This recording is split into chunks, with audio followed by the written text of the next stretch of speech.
Bonjour tout le monde, moi c'est François. Comme j'ai mentionné dans ma dernière évaluation, cette montre-ci, c'est ma première Orient. Alors allons-y dès maintenant car c'est time to watch. Donc avant que je commence dans le unboxing, si vous aimez ce genre d'évaluation, appuyez sur le bouton like, n'oubliez pas, ça aide évidemment. Vous pouvez aussi vous inscrire, appuyer sur la cloche et puis vous serez notifié de toutes mes évaluations qui s'en viennent. Celle-ci, comme je vous avais mentionné, c'est ma toute première montre Orient. Je vais l'ouvrir, je vais faire un unboxing, je vais vous donner mes impressions et puis après l'avoir mise pendant 2 ou 3 semaines, je vais vous offrir une évaluation complète et aussi mes impressions. Donc, allons-y dès maintenant. Vous voyez cette boîte-ci est tout simplement comme une enveloppe. C'est en carton, de façon standard, avec ce logo. Ce logo, c'est comme un peu embossé. Je croyais que c'était uniquement peinturé. C'est une belle attention. Donc, c'est en argent.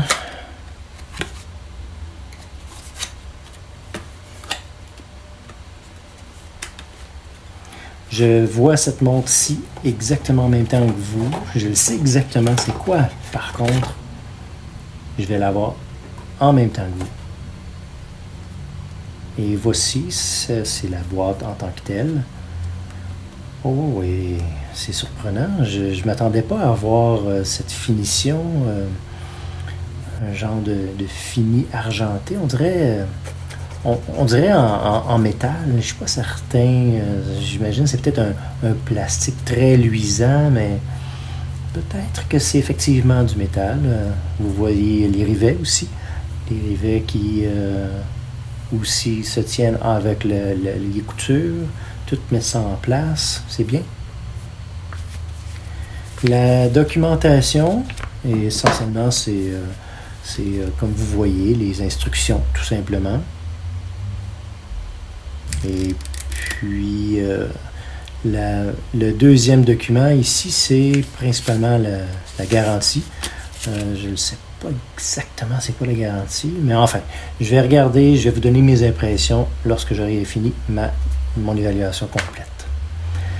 Moi, je suis déjà impressionné de cette boîte-ci, juste par ceci, le logo sur le contraste du fond luisant, argenté. Est-ce qu'il y a d'autres marques? Non? Oui, je suis impressionné. J'imagine, on ouvre ici. Oui. Et voilà. La voici, cette montre. C'est sur un petit coussin assez doux. C'est le Orient Defender 2e génération. Vous voyez ici, c'est comme on dirait un coussin, un autre coussin. Il y a un tissu qui l'enveloppe pour bien protégé avec le logo. Oui, c'est bien construit. C'est tout pour bien protéger la montre. Et voici la boîte vide.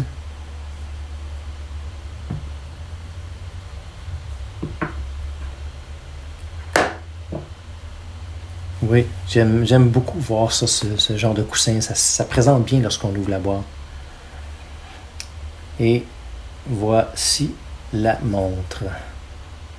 C'est la Orient Defender. J'aime bien que le cadran n'est pas trop surchargé et puis c'est quoi ça? On dirait une petite poussière. Attendez.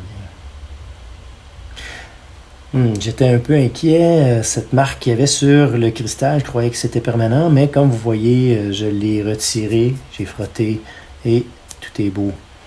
Moi, ce que j'ai pu comprendre, c'est que c'est un cristal minéral. Je me demandais s'il y avait un cristal de saphir, mais j'ai rien pu trouver. Alors, c'est ça ici. J'aime, comme je mentionnais, que le cadran n'est pas trop surchargé. Les cadrans internes sont bien positionnés. On dirait que c'est bien balancé par rapport au logo Orient. On voit les jours de la semaine et ici, on a les 24 heures. L'aspect 24 heures du côté 5 heures. On a aussi, on dirait des sabres pour les aiguilles. C'est des sabres, un type sabre, les aiguilles type sabre. Et aussi, on a aussi sur l'aiguille du 24 heures et aussi sur la pointe de l'aiguille des secondes, on voit le rouge qui ressort bien, c'est bien. Et puis, je ne sais pas si vous remarquez, mais il y a une date et puis elle se marie bien avec les marqueurs de l'heure. Donc, c'est très bien balancé, puis ça s'intègre bien. Si je me rappelle bien, le boîtier lui-même a ce qu'on appelle du PVD. C'est comme l'ionisation qui est déposée sur l'acier inoxydable.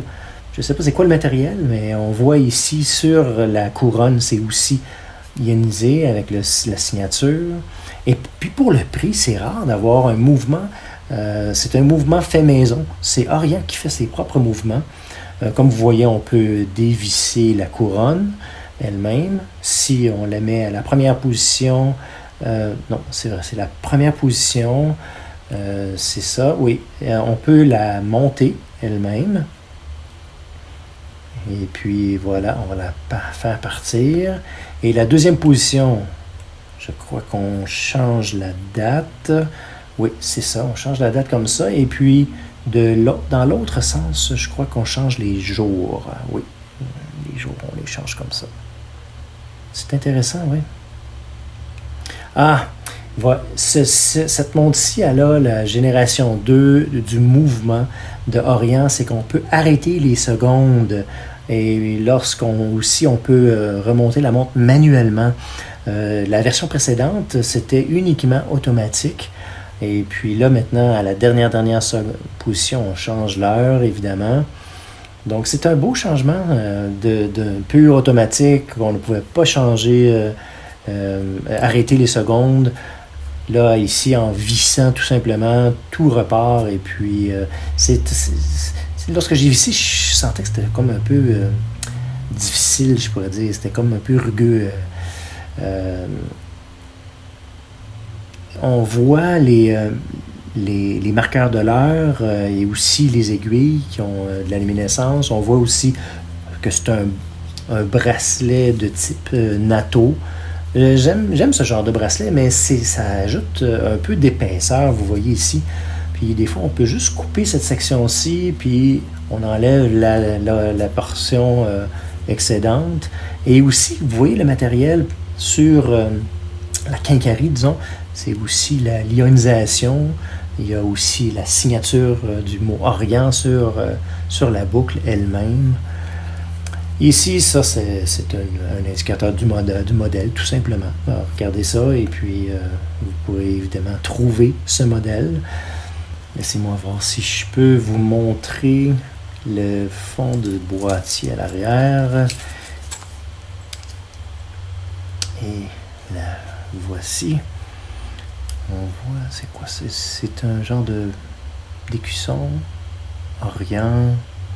Ah, j'imagine c'est comme un saut d'approbation de la montre. Vous voyez que le mouvement, c'est un mouvement du Japon. Le mouvement, c'est F6B2. Je crois que c'est le calibre du mouvement, si je me rappelle bien. Il faudrait que je regarde ça de plus profond. Et puis, Epson, ça ici. Epson, il faudrait que je regarde c'est quoi ça, le Epson. Si vous le savez, évidemment, laissez un commentaire, laissez-moi savoir. C'est vraiment la première fois que je mets mes yeux sur cette montre. Alors, et on voit ici, c'est Water Resistance. Donc, la résistance à l'eau, c'est 10 bars, donc 100 mètres. Je me demandais justement si c'était quoi la résistance à l'eau. Et puis, ce que je peux voir sur le site web, le diamètre ici, c'est 42 mm. Les cornes à cornes, c'est autour de 49 mm et l'épaisseur est d'environ 12 mm. Je vais le mettre sur mon poignet rapidement. Je vais peut-être vous montrer aussi la luminescence et ensuite on termine le tout. Regardons ici la luminescence. Et voilà. Et voilà. Vous voyez que les marqueurs de l'heure ainsi que les aiguilles, ils ont de la luminescence, mais aussi il y a l'aiguille, le bout de l'aiguille. Alors, laissez-moi retirer ma prochaine montre que je vais évaluer. Cette montre-ci, je l'ai mentionné à plusieurs reprises dans mes autres évaluations, mais ça va être cette évaluation va sortir cette semaine, juste avant la sortie d'un nouveau modèle, la Arc. Celle-ci, c'est la Bunker et je vais en faire l'évaluation juste avant la sortie pour que vous puissiez voir un peu les similitudes avec la Arc. Donc, j'ai ouvert les lumières pour qu'on puisse voir cette montre-ci mieux. Je vais mettre ça sur mon poignet pour que vous puissiez avoir une meilleure idée. Mon poignet, je vous rappelle, c'est un poignet de 17,8 cm. Pour ceux qui fonctionnent en mode impérial, c'est 7 pouces. Et la voici, la montre. J'aime les montres qui sont un petit peu plus grosses, comme vous voyez. Vous savez peut-être par mon évaluation de la Phoebus Leviathan, qui est une monstrueuse montre. Les proportions de 42 mm versus 49 mm, c'est exactement dans le genre de montre que j'aime. Avec les courbes ici sur les cornes, ça fait le tour du poignet comme il faut. Comme je vous ai mentionné avec le bracelet, ça ajoute un peu d'épaisseur. Je vais peut-être retirer ça, cette portion-là. Mais je crois qu'ils ont fait du beau travail. Le mouvement interne maison, disons. J'espère que vous l'aimez aussi. J'apprécie vraiment que vous soyez parmi mes évaluations, vous regardiez. Si vous aimez cette montre aussi, laissez-moi un commentaire. Dites-moi si vous avez eu une montre Orient. Évidemment, appuyez sur le bouton like. Vous pouvez même vous inscrire et puis appuyer sur la cloche pour vous être notifié. Comme je vous ai mentionné, la prochaine évaluation, c'est la Bunker. Et puis, j'apprécie que vous soyez avec moi. Donc, merci encore. Et puis, on se revoit la prochaine fois.